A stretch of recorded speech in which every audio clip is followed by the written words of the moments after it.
चलो आज के दिन में लिवरेज के एग्जांपल्स की प्रैक्टिस करनी थी हमको. So let us start the leverage examples. Open your pamphlet. Example number 2 I am starting with today. Example number 2 is here. See on the board. Check कर लो सब लोग. A firm has sales of 10 lakh rupees. So sum में क्या दिया है हमको? Sales. आपको याद रखना है लिवरेज का कोई भी सम हो तो हमारे माइंड में वो हमारा रेवेन्यू स्टेटमेंट आ जाना चाहिए. रेवेन्यू स्टेटमेंट मींस क्या? Sales less variable cost, so contribution, less fixed cost that is EPIT, less interest so EBT, less tax so EAT. ये वाला पूरा फॉर्मेट, इसको रेवेन्यू स्टेटमेंट बोलते हैं. तो हमको क्या करना है?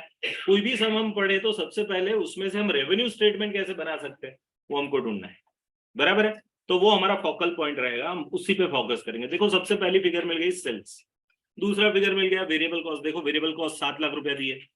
फिक्स कॉस्ट कितना दिया है? 2 लाख. वाह. सो मैं कंट्रीब्यूशन ईबीआईटी तक पहुंच सकता हूँ. Sales, variable cost, fix cost तीनों दे दिए तो पहले 5 पॉइंट तो मिल गए. अब सिर्फ इंटरेस्ट मिल जाए तो मेरे को फाइनेंशियल लिवरेज की भी डिटेल मिल जाएगी. फिक्स कॉस्ट दे दिया है तो मेरे को कंट्रीब्यूशन ईबीआईटी करके मैं ऑपरेटिंग लिवरेज भी ढूंढ लूंगा. एंड ऑपरेटिंग एंड कंबाइंड मिल गया, सॉरी ऑपरेटिंग एंड फाइनेंशियल मिल गया तो मैं कंबाइंड भी ढूंढ पाऊंगा. सिर्फ इंटरेस्ट चाहिए. इंटरेस्ट मिल गया मींस बेसिक चीजें हमको मिल गई. चलो आपको क्या लिखा है? डेप्ट ऑफ ₹5 लाख एट 10%. वाह, जो चाहिए वो सब हमारे साथ है. डेप्ट भी मिल गया. 5 लाख का डेप्ट है, उसमें 10% इंटरेस्ट मींस 50,000 का आपका इंटरेस्ट कॉस्ट है. खत्म हो गया. What is the operating, financial and combined leverage? तो इससे बेटर बेसिक सम कोई नहीं हो सकता. अब यहां तक तो ठीक था, बट आगे का पढ़ो. यहां इट लिखा है वो सच में इफ है. If the firm wants to double its earning before interest and tax, how much a rise in the sales would be needed on a percentage basis? अब यहां से आपको सेकंड सेट ऑफ फॉर्मूलाज का use होगा और वो मैं बताऊंगा. वो भी मैंने डिस्कशन में नहीं लिया था. अभी जो बिफोर रिकॉर्डिंग में जो डिस्कशन कर रहा था, सो बेसिक मैंने फर्स्ट सेट ऑफ फॉर्मूलाज समझाई थी. अब मैं सेकंड सेट ऑफ फॉर्मूलाज भी अभी रिकॉर्डिंग में आपको समझाऊंगा. बड़ा इंटरेस्टिंग है. सबसे पहले हम क्या कर लेते हैं? जो बेसिक चीज है वो हम कर लेते हैं. ठीक है. जो बेसिक ये यहां तक पूछा है जो कि भाई operating, financial and combined leverage ढूंढ के बताओ, तो भाई वो उतना काम हम कर लेते हैं. तो चलो सबसे पहले कैसे सॉल्यूशन होगा इसका तो देख लो सब लोग. आंसर लिखा जाएगा ऐसा, आंसर 2. उसके अंदर मैं हमेशा बोलता हूं कि आपको क्या लिखना है? गिवन लिखना है. क्या लिखना है? गिवन. गिवन शब्द से हम क्या करेंगे? हमको जो डेटा दिया है वो डेटा हम लिख देंगे, जिससे फिर ये लेटर ऑन ये सम पढ़ने की जरूरत ना रहे. तो ये हमारी स्ट्रेटेजी है कि हमको जो भी डेटा दिया जाता है हम ऐसे फॉर्म में लिखते हैं. सबसे पहले क्या लिख देंगे? सेल्स. तो चलो सबसे पहले मैं सेल्स लिखता हूं. सेल्स कितना है मेरा? 10 लाख रुपए है. फिर उसमें से मैं माइनस करूंगा वेरिएबल कॉस्ट. वेरिएबल कॉस्ट कितना है? 7 लाख रुपीज. अब since it is the first sum I am writing the full form also. Variable cost later on मैं एब्रीविएशन यूज करूंगा, आपको तो पूरा ही लिखना है. बराबर. अब जो आता है उसको हम क्या बोलेंगे? कंट्रीब्यूशन. क्यों? क्योंकि अब फिजिकल एग्जाम्स है तो आपको प्रेजेंटेशन पे फोकस करना है. और प्रेजेंटेशन में क्या चाहिए क्या नहीं चाहिए वो जरा सीख लीजिए हमसे. सो कंट्रीब्यूशन. कंट्रीब्यूशन कितना आएगा? 3 लाख रुपया. चलो अब इसमें से क्या हटाना है? दूसरी कॉस्ट, वो है फिक्स कॉस्ट. तो फिक्स कॉस्ट क्या है? हमको दिया है 2 लाख रुपए. तो अब जो आएगा उसको हम क्या बोलते हैं? ईबीआईटी, अर्निंग बिफोर से इंटरेस्ट एंड टैक्स. ये फुल नहीं लिखेगा तो चलेगा, ये लोग ये टर्मिनोलॉजी को जानते हैं. ठीक है. 1 लाख. अब इसमें से हम क्या माइनस करेंगे? इंटरेस्ट. इंटरेस्ट में यहाँ ब्रैकेट में ही लिख देता हूँ 5 लाख का 10%, 50,000. तो अब जो आया उसको हम क्या बोलेंगे? EBT, earning before tax. ये कितना आ जाएगा? 50,000. और अब हमको आंसर्स चाहिए. तो आंसर में आंसर 1 में क्या है? ऑपरेटिंग लिवरेज, सबसे पहले हम ये ढूंढेंगे, बट पूरा फुल फॉर्म लिखते हैं। Operating leverage,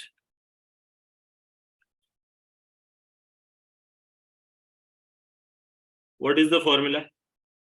contribution upon EBIT।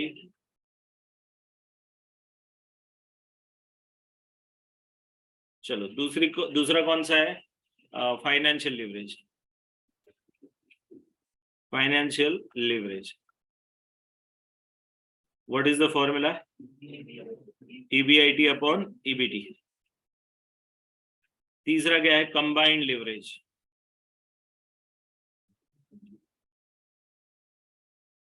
What is the formula? Contribution upon EBT।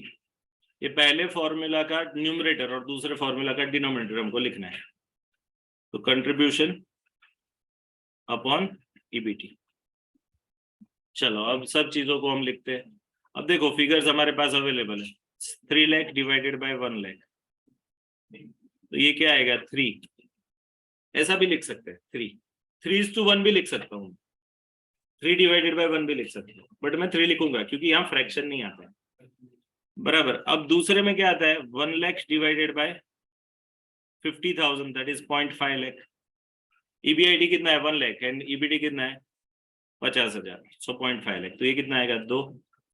And what is combined leverage? 6 आएगा। 3 multiplied by 2 that is 6। But हम कैसे ढूंढेंगे? ये फॉर्मूला से 3 लाख डिवाइडेड बाय 0.5 लाख, 6 आएगा। आ गया? तो ये हमारा पहला जवाब तो हो गया, यहां तक कोई प्रॉब्लम ही नहीं था। आप सवाल देख लो और जवाब देख लो। सवाल में सबसे पहला ये था, फर्स्ट क्वेश्चन ये था एंड दूसरा क्वेश्चन ये था। तो पहला सवाल हमारा हो गया कि what is operating, financial and combined leverage, हमने कर लिया। अब दूसरा हम पढ़ते हैं, if the firm wants to double the earnings before interest and tax, how much rise in sales would be needed. Means अगर मैं फोकल पॉइंट टिक कर लूं जिस पर फोकस करना है, तो एक है EBIT। EBIT को हमको क्या करना है? डबल। फर्म क्या सोच रही है कि EBIT को डबल करें। अब उसमें वो सेल्स कितना, how much rise in sales, sales कितना बढ़ना चाहिए, और वो भी किस में? परसेंटेज टर्म में। ये सवाल पूछा है। Means EBIT to sales relationship की बात है। अगर EBIT डबल करना है तो सेल्स कैसे बढ़ाना पड़ेगा। अब ये समझने के लिए आपको ये लिवरेज का जो दूसरा सेट ऑफ फॉर्मूला है वो समझना पड़ेगा। और दूसरा सेट भी कैसे याद रखना है, मैंने इधर लिखा है। This is set 1 and this is the structure of set 2। यहां भी कुछ एरोज से शुरू करते थे, इधर से इधर आते थे, इधर से इधर आते थे। अब यहां एरोज उल्टे हैं। सेकंड सेट उल्टा होता है, पहला जो है ना उसका ऑपोजिट होता है। तो समझिए ये क्या है। तो आप मेरे को बताओ, यहां एक EBIT शब्द दिख रहा है आपको? देखो मैं फोकस करता हूं इधर, EBIT दिख रहा है। ये सेट को हम ये कलर से ही लिखेंगे। चलो सेट 2। अब EBIT दिख रहा है। अब उसके ऊपर जाओ तो क्या आता है? ये फिक्स कॉस्ट आता है। हमारा फोकल पॉइंट क्या होता है? फिक्स कॉस्ट एंड इंटरेस्ट, दो चीज होती है। तो चलो EBIT के ऊपर फिक्स कॉस्ट है। अभी और ऊपर जाऊंगा तो वेरिएबल कॉस्ट को तो हम कंसीडर करते ही नहीं थे। सबसे ऊपर क्या रह जाता है? सेल्स।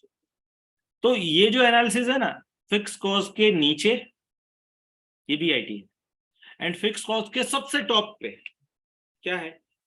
सेल्स है। तो अब देखिए EBIT टू सेल्स रिलेशनशिप हो गई एंड ये बीच में क्या आ रहा है? Fix cost. तो ये वाला कौन सा हो गया? Operating leverage. तो देखो ऑपरेटिंग लिवरेज का इनिशियल पॉइंट है ये, और यहां से आप यहां जाओ तो ये लिवरेज को हम क्या बोलते हैं? Operating leverage. देखिएगा ये एरोस को समझिएगा कहां से शुरू होता है और कहां पहुंचता है। तो अब ऑपरेटिंग लिवरेज की फॉर्मूला क्या बनेगी? चेंज इन EBIT या फिर percentage change in EBIT divided by percentage change in sales. Sir पुरानी फॉर्मूला में सिर्फ मेन वर्ड्स थे जैसे कंट्रीब्यूशन एंड EBIT, यहाँ परसेंटेज चेंज इन ये चीजें नहीं आती है। तो हाँ ये आती है। ये सेकंड सेट ऑफ फॉर्मूलाज तभी यूज कर सकते हो जब आपके पास 2 साल का डेटा दिया हो, या फिर कंपैरेबल्स हो, या फिर चेंज दिखाना हो। जैसे ये सब में 2 साल का डेटा नहीं है, बट चेंज दिखाना है। ये सब में क्या दिखा है मालूम है? अब ये वाला सम जरा देखो, मैं इसको हटाता हूं, जरा ध्यान से देखिएगा। सवाल क्या है? अभी 1 मिनट में जवाब आ जाएगा, एक भी फॉर्मूला याद करे बिना जवाब आ जाएगा। जरा ध्यान से देखिएगा, क्या था सवाल, क्या था कि सेल्स मेरा 10 लाख है, वेरिएबल कॉस्ट 7 लाख है, तो ये 3 लाख है। फिक्स कॉस्ट कितना है मेरा? 2 लाख, तो ये मेरा 1 लाख है। अब ये 1 का डबल 2 करना है, ईबीआईटी डबल करना है, बराबर। मीन्स ईबीआईटी में 100% इंक्रीज करना है। 1 लाख की जगह 2 लाख हो गया, तो कितने से बढ़ा? 1 लाख से बढ़ा। तो कितना परसेंटेज इंक्रीज हुआ? 100%। 1 लाख का 100% होता है 1 लाख, वो बढ़ा, बराबर। सो 1 लाख के में से 2 लाख में पहुंचना है तो प्लस 1 लाख चाहिए, तो ये इंक्रीमेंटल है। ये इंक्रीमेंटल कितने से है? 100% से कंपेयर टू एग्जिस्टिंग ईबीआईटी। अब ये बोल रहा है कि ये अगर 100% से बढ़ाना है तो उसके लिए मेरे को सेल्स भी बढ़ाना पड़ेगा। तो सेल्स कितने परसेंटेज बढ़ना चाहिए, ये सवाल है। अब है ना, ये तो बाद में ढूंढेंगे कितने परसेंटेज बढ़ना चाहिए, बट सेल्स कितना होना चाहिए एब्सोल्यूट मॉनेटरी फिगर में ढूंढ लेते हैं।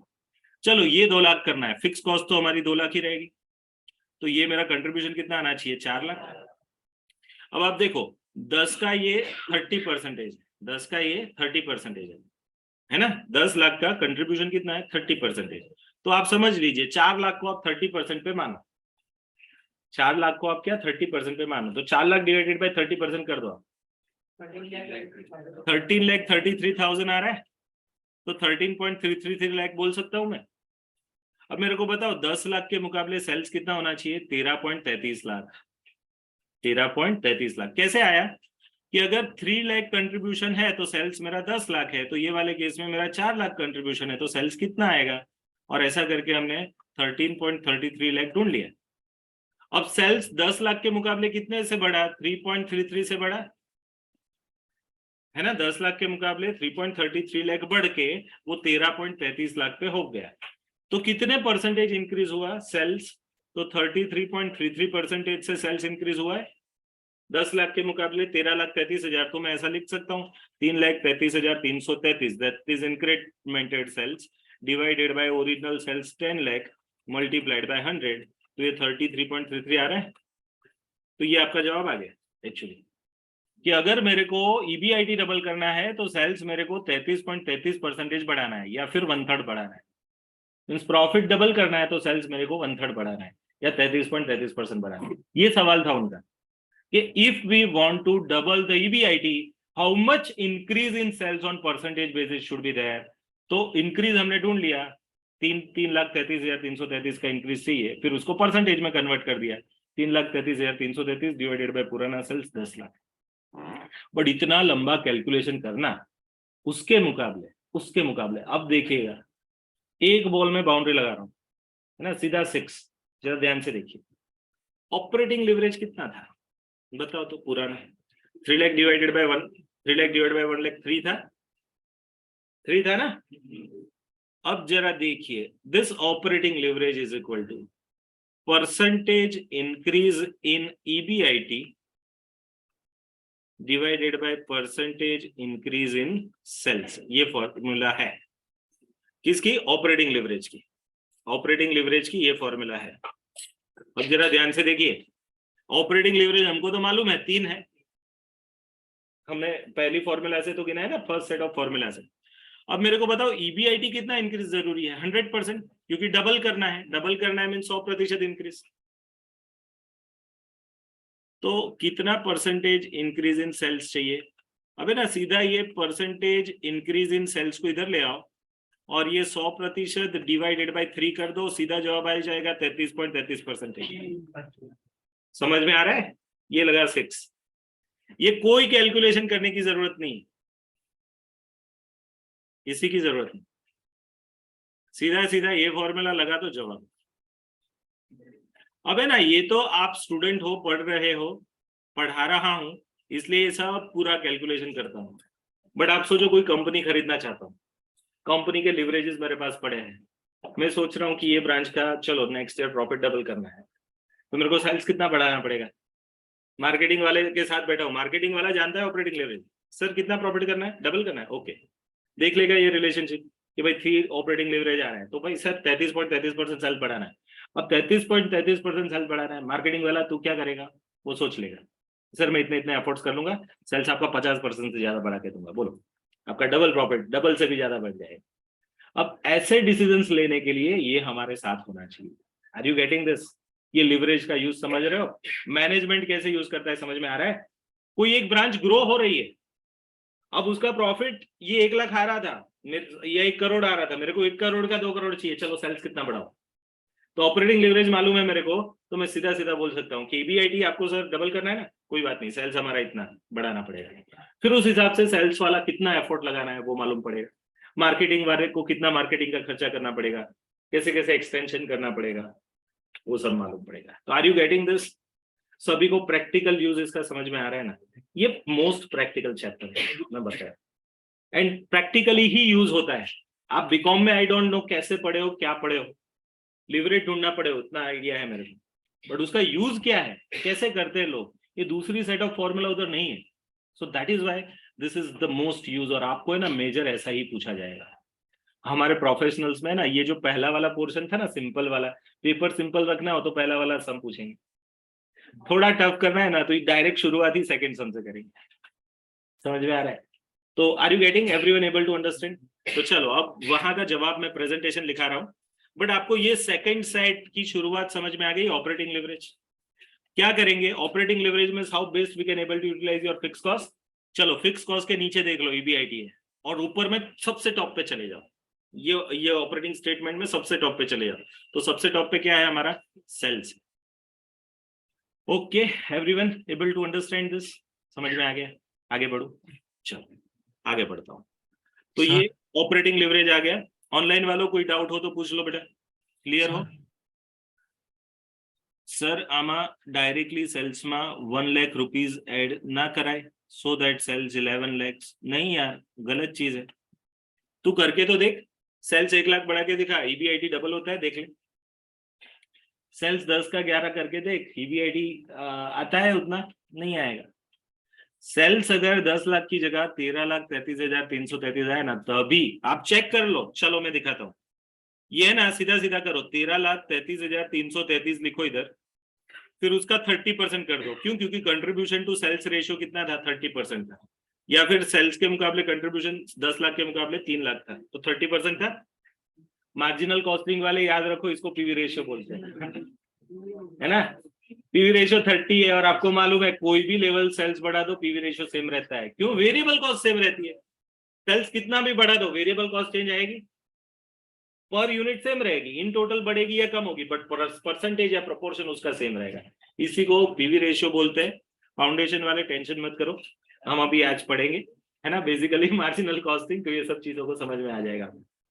चलो, फाउंडेशन वाले क्यों ये चीज में बेचारे होते हैं? क्योंकि उनको classification of cost and cost sheet के फॉर्मेट के अलावा कॉस्टिंग में कुछ नहीं आता है। बहुत तो वो 24 स्टैंडर्ड्स के नाम है, and different types of costing की मेथोडोलॉजी, ये सब कुछ आता है उनको, बट उसका डिटेलिंग अब आप उधर पढ़ा था सर, टाइप्स ऑफ कॉस्टिंग में प्रोसेस कॉस्टिंग है, मार्जिनल कॉस्टिंग है, एब्सॉर्प्शन कॉस्टिंग है। अब ये क्या है, तो वो सीखने के लिए ग्रुप 1 पढ़ो तब आएगा सब कुछ, process, operating, contract and everything, मजा आएगा। चलो अभी इसका यूज नहीं है, सबसे बड़ी बात है ग्रुप 2 में ये सभी का यूज नहीं है, सिर्फ ये मार्जिनल कॉस्टिंग की थोड़ी टेक्निक की जरूरत है, और वो तो कोर्स में है, तो वो पूरा डेप्थ में अभी हम करेंगे। चलो तो समझ में आ गया ये। अब मैं दूसरी फॉर्मूला समझाने जा रहा हूं बच्चों, फाइनेंशियल लिवरेज की। पहले ये सम खत्म कर देते हैं हम, और वो सम का प्रेजेंटेशन खत्म कर देते हैं, जरा देख लो। चलो अभी हमारा सवाल ये था कि आपको ईबीआईटी डबल करना हो, देखो सेकंड सवाल देखो, if the firm wants to double its earning before interest and tax, how much of rise in sales would be needed on a percentage basis, ये सवाल था। अब इसका जवाब है, जवाब का स्टाइल जरा देख लीजिएगा कैसे लिखना है। आंसर 2, यहां एक सेंटेंस लिखना पड़ेगा। क्या लिखना पड़ेगा? Here EBIT is going to be double.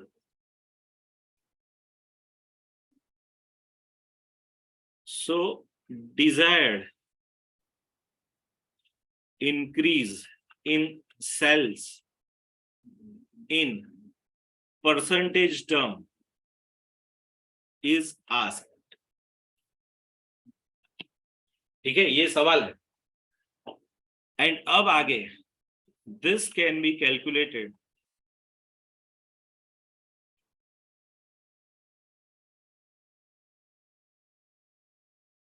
using formula of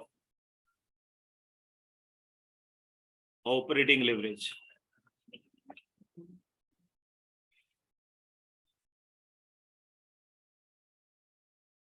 बराबर, ये लिंक लिखना पड़ेगा. लोग है ना ये लिखने में गड़बड़ कर देते हैं. अब है ना, जब ऑनलाइन एग्जाम्स थी तब इसकी जरूरत नहीं थी, सिर्फ लॉजिक समझने की जरूरत थी. अब आपको ये लिखना पड़ेगा, जोड़ना पड़ेगा. बराबर, टेक्निकल सवाल है तो वो जोड़ना पड़ेगा. और फिर हम क्या करेंगे, ऑपरेटिंग लिवरेज की वो वाली फॉर्मूला लिखेंगे. कौन सी? Operating leverage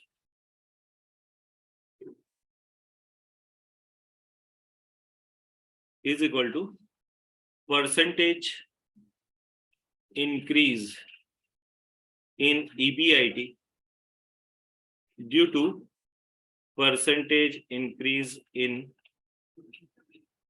cells. अब आप जरा देखिए, ऑपरेटिंग लिवरेज हमने ढूंढ के रखा था, कितना है? 3.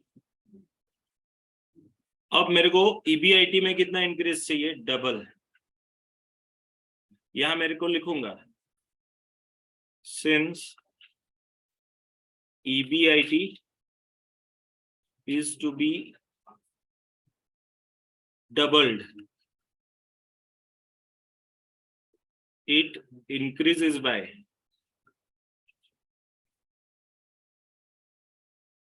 100%. ये जस्टिफाई कर रहे हैं. परसेंटेज इंक्रीज इन DBIT उन्होंने बोला है डबल. फिर डिनोमिनेटर में हम क्या लिखेंगे? आई डोंट नो कि ये क्या है, यही तो ढूंढना है. परसेंटेज इंक्रीज इन सेल्स ये पूछा है. अब मेरे को ये 3 मालूम है, तो अब मैं क्या करूंगा? Percentage increase in sales is equal to 100% divided by 3. So it is equal to 33.33% increase. अब इसको हम वेरीफाई भी करते हैं. वेरिफिकेशन ये आपके लिए है, since it is the first sum. ये आपको आंसर में नहीं लिखना.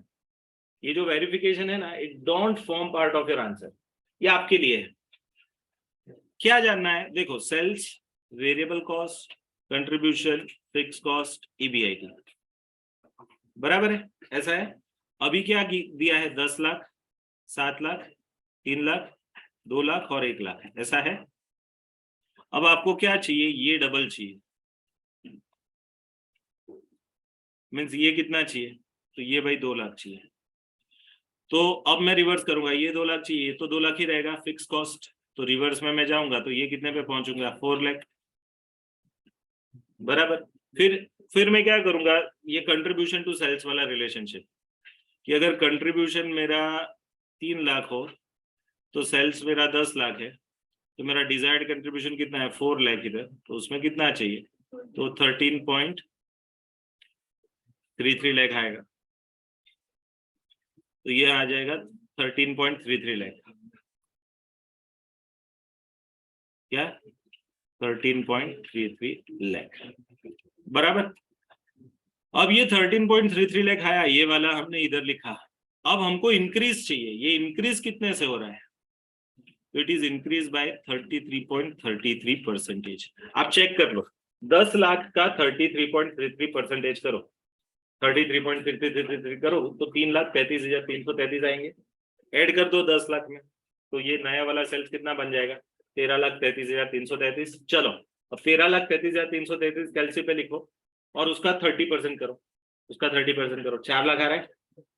वो सेल्स का 30% कंट्रीब्यूशन, है ना। 10 लाख का 30% कंट्रीब्यूशन था 3 लाख, तो यहाँ 33 लाख, सॉरी 13 लाख 33,333 का 30% करो, 3,99,999.999 आएगा, दैट इज 4 लाख। अब वो 4 लाख में से आप 2 लाख आपका interest minus fix cost minus कर दो, तो आपका क्या आ जाएगा 2 लाख। 2 लाख मीन्स आपका नया वाला EBIT आ गया, डबल हो गया, एक का डबल 2, तो एक का 2 करना है तो सेल्स कितना बढ़ाना पड़ेगा 33.33%। Are you getting? This is proven. ठीक है, क्लियर हो? ये वेरिफिकेशन आपके लिए है, पहली बार लिख रहे हो तो प्लीज कंप्लीट योर राइटिंग, आप लिख दो इधर। पहला सम है तो आपको अभी लिखने का मैं टाइम देता हूं, आपने पहला पार्ट तो लिखा ही होगा। मेरे को बताओ सेल्स एंड वेरिएबल कॉस्ट का रिलेशनशिप कितना है, कैसा होता है? तो लीनियर रिलेशनशिप होता है या प्रोपोर्शनेट रिलेशनशिप होता है। मैं एक उदाहरण देता हूं। सपोज कोई चीज मैं 100 रुपए में बेचता हूं एंड मैं ट्रेडर हूं, 80 में खरीदता हूं, 100 में बेचता हूं, तो 80 रुपया मेरा क्या हो गया वेरिएबल कॉस्ट, 100 रुपया क्या हो गया मेरा सेल्स। अब ये 100 में से 80 माइनस करूं तो 20 रुपया जो मिले उसको मैं क्या बोलूंगा कंट्रीब्यूशन। ये कंट्रीब्यूशन में से मैं क्या रिकवर करना ट्राई करूंगा, तो बाकी के मेरे फिक्स खर्चे। ठीक है, इतना समझ में आ रहा है? अब मैं सेल्स कितना भी बढ़ाऊं, मेरा वेरिएबल खर्चा भी उस हिसाब से ही बढ़ेगा। मीन सपोज मैं एक चीज बेच रहा हूँ, एक यूनिट बेच रहा हूँ 100 रुपए का, तो वेरिएबल कॉस्ट कितनी है 80, तो कंट्रीब्यूशन कितना है 20। अब चलो एक की जगह मैं 100 पे पहुंच जाता हूँ, 100 यूनिट बेच रहा हूँ, तो अभी मैं ऐसा बोल सकता हूँ कि उसकी वेरिएबल कॉस्ट 80% होगी एंड कंट्रीब्यूशन 20% होगा। क्यों? क्योंकि 100 यूनिट बेचने के लिए मेरे को यूनिट्स बाय करने पड़ेंगे और हर एक यूनिट मेरे को 80 में ही आएगा, तो 100 के मुकाबले 80 80% ही है, एंड वो 80 है तो 20% कंट्रीब्यूशन वो भी फिक्स रहता है। तो याद रखना हमेशा कि सेल्स बढ़ने से आपका कंट्रीब्यूशन प्रोपोर्शनेटली बढ़ता है एंड सेल्स कम होने से आपका कंट्रीब्यूशन प्रोपोर्शनेटली कम होता है, बट वो जो प्रोपोर्शन है, परसेंटेज है, वो सेम रहता है। मीन सपोज मैं पहले 100 यूनिट बेचता था, अब इसकी जगह 150 यूनिट बेचूं या 100 से मेरा सेल कम होके 20 यूनिट हो जाए, कोई भी लेवल पे मैं जाऊं, मेरा सेलिंग प्राइस के मुकाबले वेरिएबल कॉस्ट 80% ही रहेगा और सेलिंग प्राइस के मुकाबले मेरा कंट्रीब्यूशन 20% ही रहेगा। Are you getting? अब ये वाला जो हमारा सम था उसमें सेल्स 10 लाख था, वेरिएबल कॉस्ट 7 लाख था, तो हमारा कंट्रीब्यूशन 3 लाख बन गए, वो 3 लाख। तो मैं ऐसा बोल सकता हूँ कि सेल्स के मुकाबले कंट्रीब्यूशन 30% है, 30% है। तो अब लेटर ऑन मैंने रिवर्स कैलकुलेशन करके नया वाला कंट्रीब्यूशन ढूंढा, 3 लाख की जगह 4 लाख कंट्रीब्यूशन, तो 4 लाख का परसेंटेज लेवल कितना आएगा, वो 30% ही आएगा। तो फिर मेरे को that is why what I have done कि 30 अगर 3 लाख अगर सेल है तो 10 लाख, सॉरी 3 लाख कंट्रीब्यूशन है तो 10 लाख सेल, तो 4 लाख कंट्रीब्यूशन पे कितना सेल। या फिर पहली बार मैंने कराया था कि 4 लाख लिखो कैलसी पे डिवाइडेड बाय सीधा 30% कर दो, तो आपका 13,33,333 आ गया। This is the same meaning. Are you getting this? ये रिलेशनशिप सेम रहेगी। ठीक है, and this concept is to be discussed in costing chapter, अभी हम पढ़ेंगे कॉस्टिंग। ठीक है, चलो मैं आगे बढ़ता हूं, going further.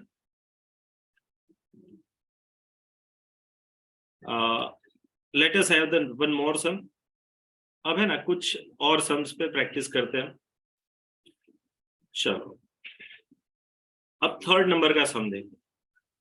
X corporation has estimated that for a new product its break even point 2 lakh। रहने दो इसको, क्यों? क्योंकि एक शब्द आता है ब्रेक इवन, जो अभी आपको समझना है, लेटर ऑन समझाता हूं क्योंकि फाउंडेशन वालों को ब्रेक इवन नहीं मालूम है।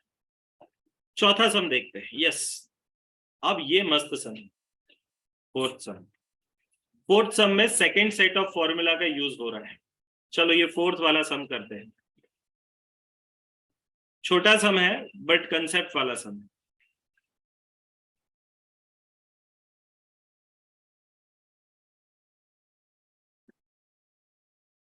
चलो let us refer this example number 4। The following information is available for ABC and company। EBIT दिया है 11,22,000, प्रॉफिट बिफोर टैक्स दिया है 3,20,000, फिक्स कॉस्ट दी है 7 lakh. Calculate percentage change in EPS if the sales are expected to increase by 5%। गजब सम।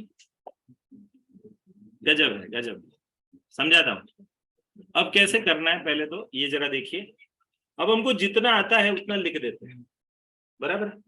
अगर ideally क्या है, देखो सेल्स होता है, फिर वेरिएबल कॉस्ट होता है, फिर कंट्रीब्यूशन होता है, फिर फिक्स कॉस्ट होता है, फिर आता है ईबीआईटी।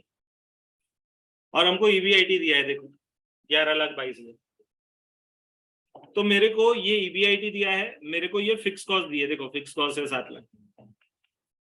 तो मैं रिवर्स कैलकुलेशन करके कंट्रीब्यूशन तक जा सकता हूँ, एंड कंट्रीब्यूशन अपॉन ईबीआईटी करके ऑपरेटिंग लेवरेज तो ढूंढ ही सकता हूँ। फिर आपको देखो दिया है profit before tax 3,20,000। Means EBIT में से मैं इंटरेस्ट हटा दूं तो ईबीटी आएगा, यही ईबीटी है हमारा पीबीटी, प्रॉफिट बिफोर टैक्स। तो आपको ये भी दिया है, देखो मीन्स ईबीआईटी दिया है, ईबीटी दिया है, तो मैं क्या कर लूंगा, ये इंटरेस्ट डिफरेंस आ जाएगा, बट ईबीआईटी अपॉन ईबीटी कर दूंगा तो मेरे को क्या फाइनेंशियल लिवरेज भी मिल जाएगा।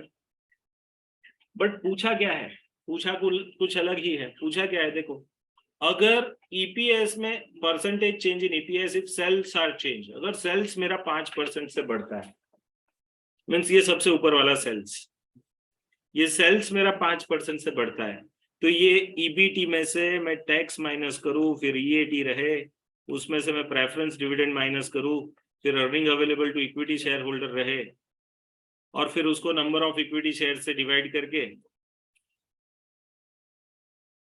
उसमें ईपीएस ढूंढ लूं। तो वो बोल रहे हैं कि सेल्स में अगर 5% इंक्रीज है तो ईपीएस में कितना इंक्रीज आएगा, ये सवाल है।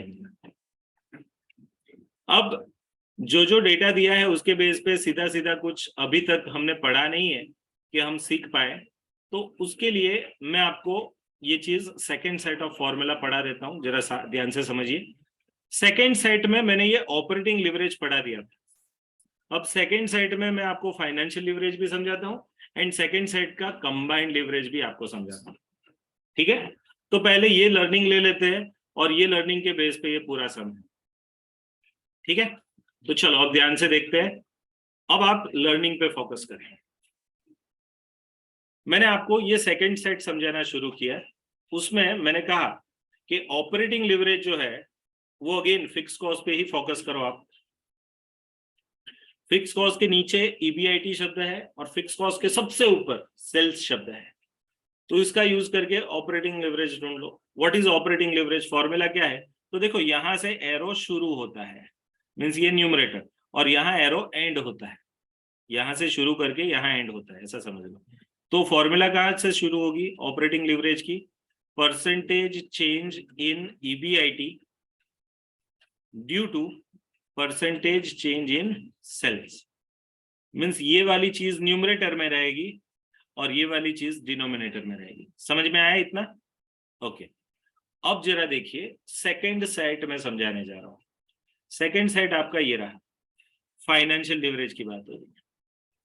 फाइनेंशियल लिवरेज मीन्स क्या, मेन इंटरेस्ट है, इंटरेस्ट के ऊपर क्या आता है ईबीआईटी, और इंटरेस्ट के सबसे नीचे क्या आता है ईपीएस। तो what is the formula of financial leverage based on this, तो देखो यहां से शुरू करना है और यहां एंड होना है, तो मैं ऐसा लिख सकता हूं, percentage change in EPS due to percentage change in EBIT. ये इंटरेस्ट के सबसे नीचे का ईपीएस वो यहाँ ऊपर लिखा, और ये इंटरेस्ट के ऊपर वाली चीज ईबीआईटी यहाँ लिखी, परसेंटेज चेंज इन ईबीआईटी, ठीक है। अब आपको मालूम है व्हाट इज कंबाइंड लिवरेज, ये दोनों का मल्टीप्लीकेशन है। अब मल्टीप्लीकेशन में मैं percentage change in EBIT divided by percentage change in sales multiplied by percentage change in EPS divided by percentage change in EBIT लिख दूं, एंड फिर ये दोनों को हटा दूं, तो क्या बनता है, percentage change in EPS due to percentage change in sales. ये इंक्रीज लिखा है बट आप चेंज भी लिख सकते हो, बराबर। अब आप समझो, आपको पूछा है ये समझना कि अगर आपको ईपीएस सेल्स 5% आप बढ़ाते हो तो उससे आपका ईपीएस कितना परसेंटेज बढ़ेगा, ऐसा सवाल है। सवाल देखो, आप सवाल ओपन करो, लास्ट लाइन में क्या पूछा है वो देखो कि if how much percentage increase in EPS if sales is increase by 5%, ऐसा लिखा है।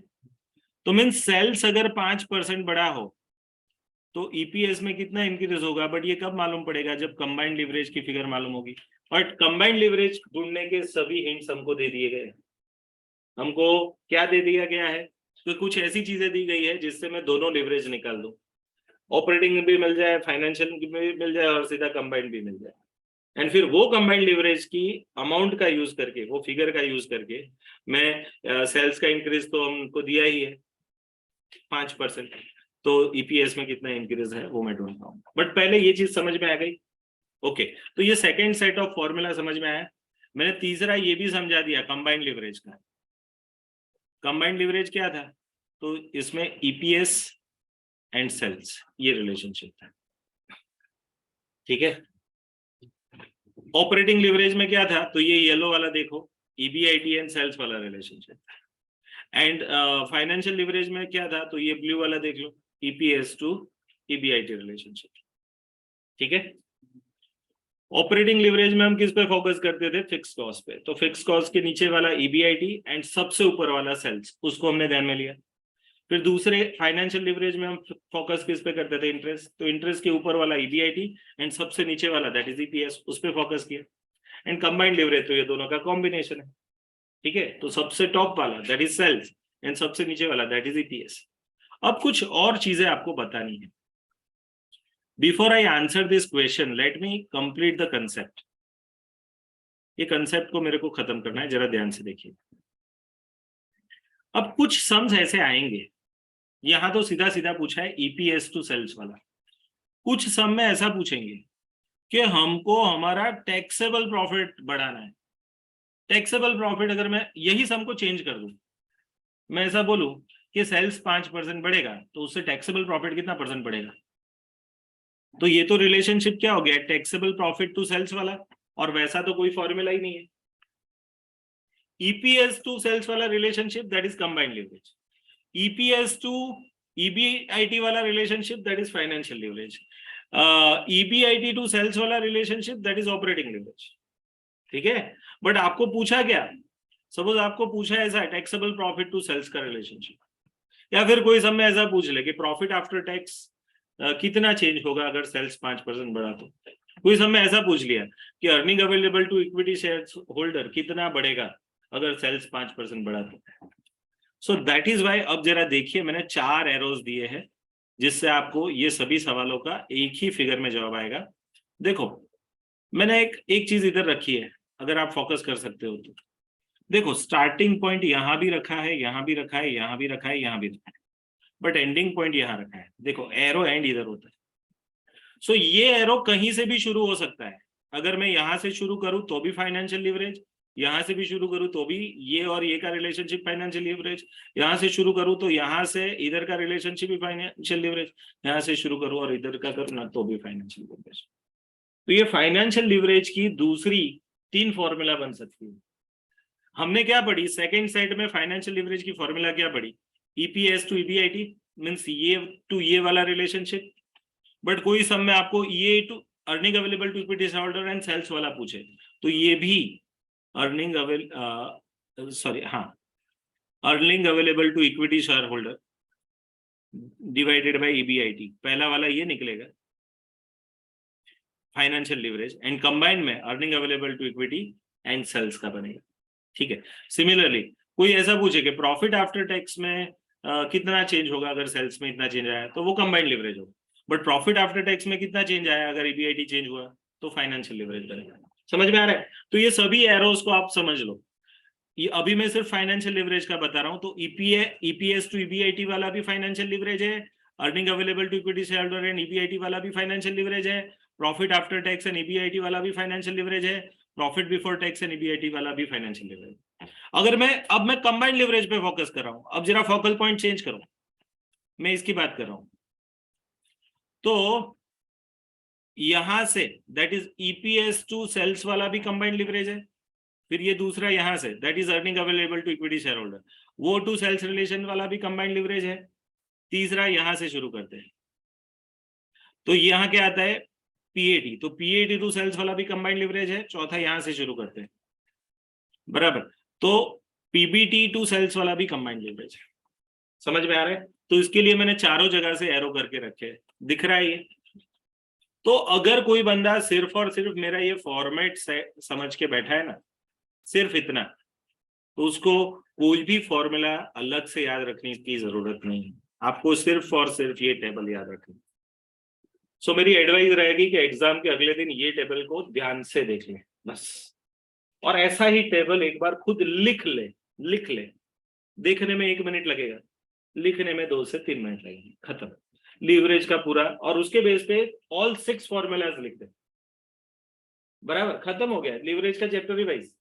फिर क्या, 4-5 एग्जाम्पल बोल दूंगा लास्ट डे रिवीजन वाले, वो देख लो। वो हार्डली 10 से 15 मिनट में वो 4-5 एग्जाम्पल के मेन फोकल पॉइंट ही देखने, मीन्स 20 मिनट का चैप्टर है एग्जाम के अगले दिन, सिर्फ 20 मिनट, ये चैप्टर खत्म। और 6 मार्क का सम पक्का है, ठीक है। तो बड़ा इंटरेस्टिंग एंड क्रूशियल चैप्टर है, इसको इग्नोर मत करना, बराबर। छोटू चैप्टर है बट बहुत अच्छा मार्क्स, 6 मार्क्स दे देगा, इससे ज्यादा नहीं। आपको बताऊं, कोई भी इधर कितना भी बड़ा चैप्टर हो ना, 8 मार्क्स से ज्यादा का एग्जाम्पल नहीं होगा, 8 से 9 मार्क्स। बड़े बड़े कैपिटल बजटिंग के सम, बड़े बड़े रेशियोज के सम, बड़े बड़े कैश फ्लो के सम, सब मिला के 9 मार्क्स। और ये छोटा वाला 3 फॉर्मूला वाला सम 6 मार्क, बराबर। तो आप है ना फोकस करना, ये FM जो है ना, रिवाइज करने के एंगल से आपको पहले ग्रुप का जो अनुभव से सीखे हैं उनको बता रहा हूँ। जिन्होंने इंडेक्स बनाई होगी, मेरे वर्डिंग्स याद रखना, और जिन्होंने LDR लास्ट डे रिवीजन वाला हमारा इंडेक्स वाला टिक किया होगा, they are going to be benefited lot. उनको रिवाइज करने में और कोर्स खत्म करने में बड़ा इजी रहा होगा। जिन्होंने ये नहीं किया है ना पहले ग्रुप में, वो ग्रुप 2 में पहला ही ये करेगा। एंड फिर भी अगर कोई नहीं करता है तो उसके जैसा मूर्ख कोई नहीं है।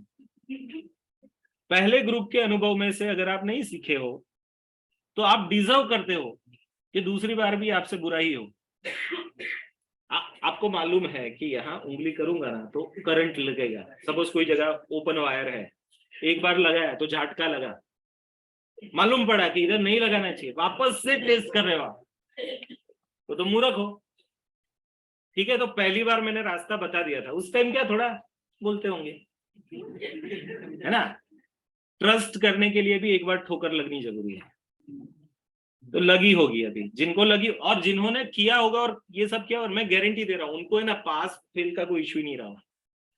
ये सब किया है अगर आपने ढूंढ लिया है कि पूरे चैप्टर में सभी कंसेप्ट कितने सम्स के अंदर आ जाते हैं, और उतने सम्स आप रिवाइज करके गए होंगे ना, कम से कम टाइम में आपका सब रिवीजन हुआ होगा, मैक्सिमम आपके पास होने के चांसेस ज्यादा रह जाए, ठीक है।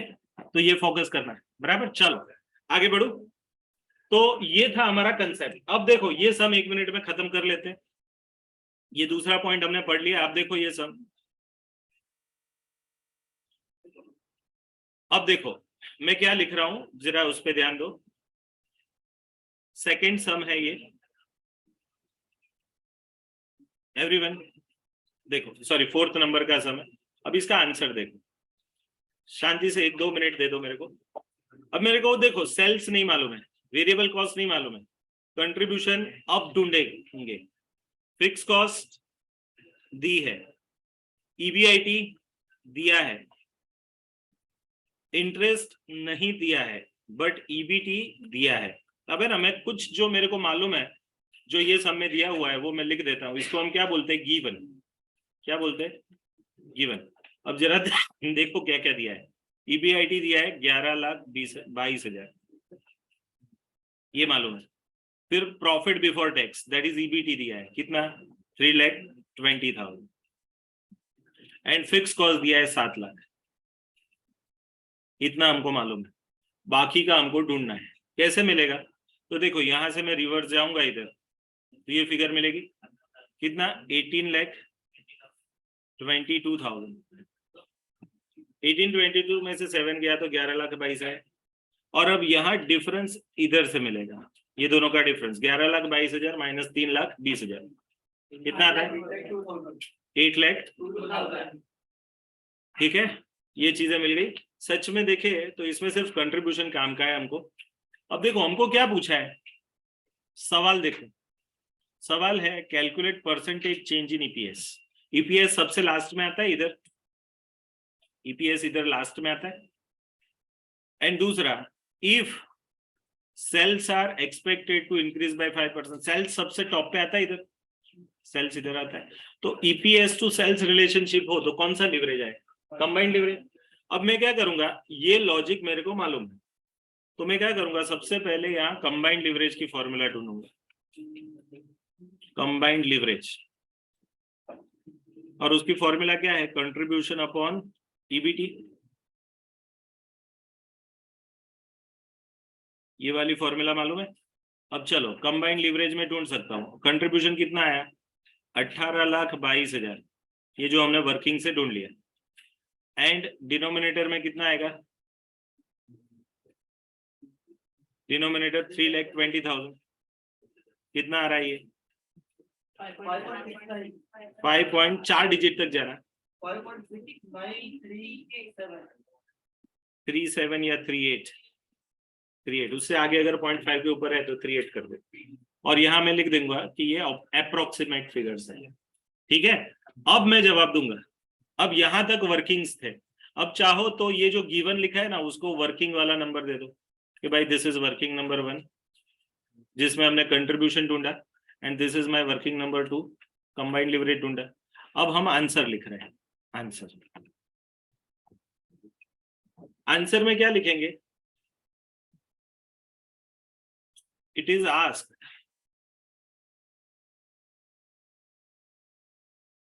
to calculate percentage increase in EPS due to 5% increase in sales। बराबर, ऐसा मैं लिखूंगा, ये पूछा गया है, फिर लिखूंगा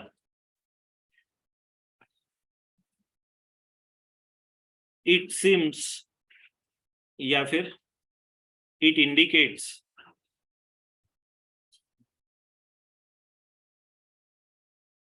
us to use operating leverage, sorry, combined leverage formula, to use combined leverage formula, to use combined leverage formula। ये लिंक लिखना पड़ेगा। अब क्या है, अब सिंपल है, अब जरा देखो व्हाट इज combined leverage।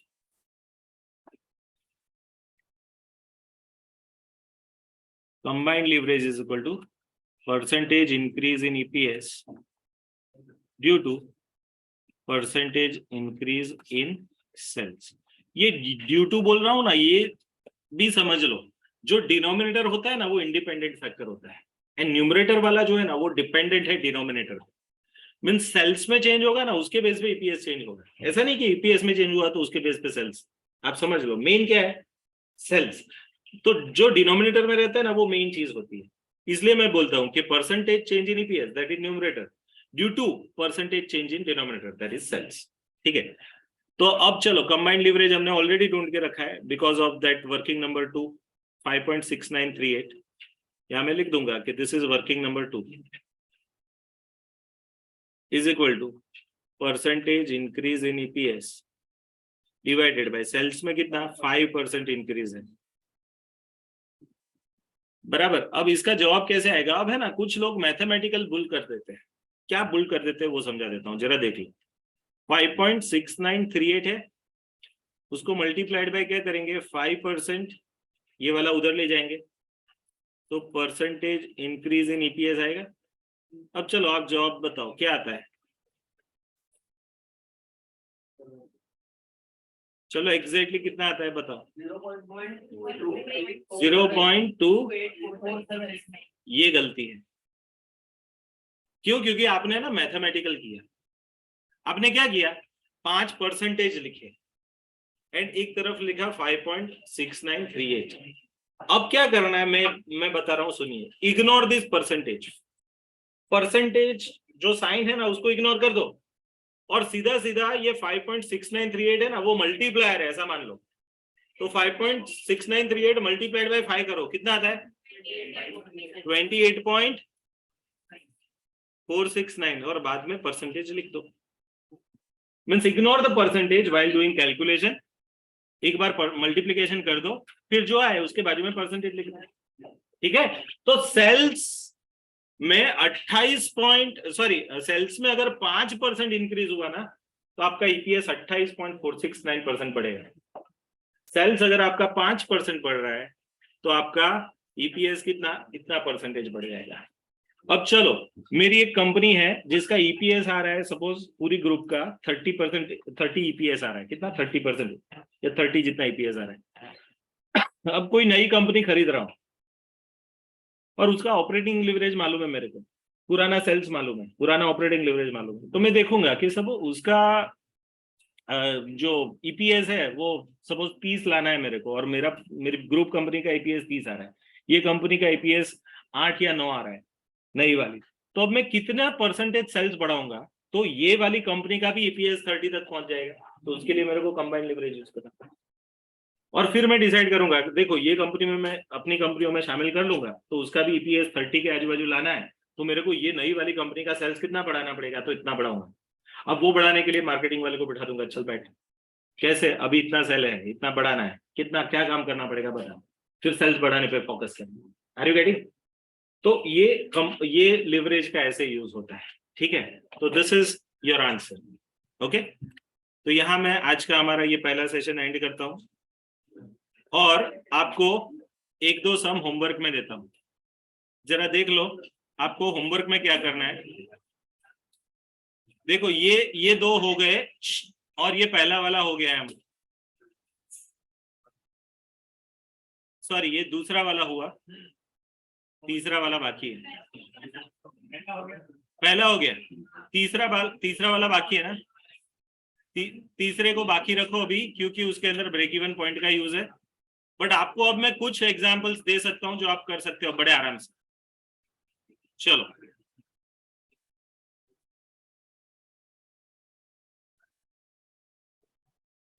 अब है ना एक टेक्निकल सम आपको दे रहा हूं, 7वां। थोड़ा टफ लगेगा, मैं बोल रहा हूं पहले से, थोड़ा टफ लगेगा, शायद नहीं भी आएगा, बट एफोर्ट कीजिए। आज जो मैंने पढ़ा है ना उसी कंसेप्ट के यूज है, आज जो पढ़ा है ना उसी कंसेप्ट के यूज है। ये 7वां वाला सम एफोर्ट कीजिएगा, बड़ा अच्छा सम है, काम में मीन्स आप कर लोगे आराम से। 7वां सम आपका होमवर्क है।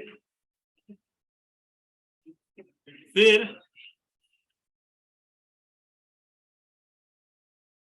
चलो 12 नंबर का हो गया, बाकी है। So 12 number is your homework.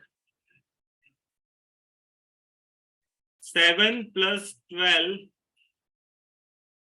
फिर ये 14 होमवर्क है। हो गया 14 हो गया, 14 हो ही गया।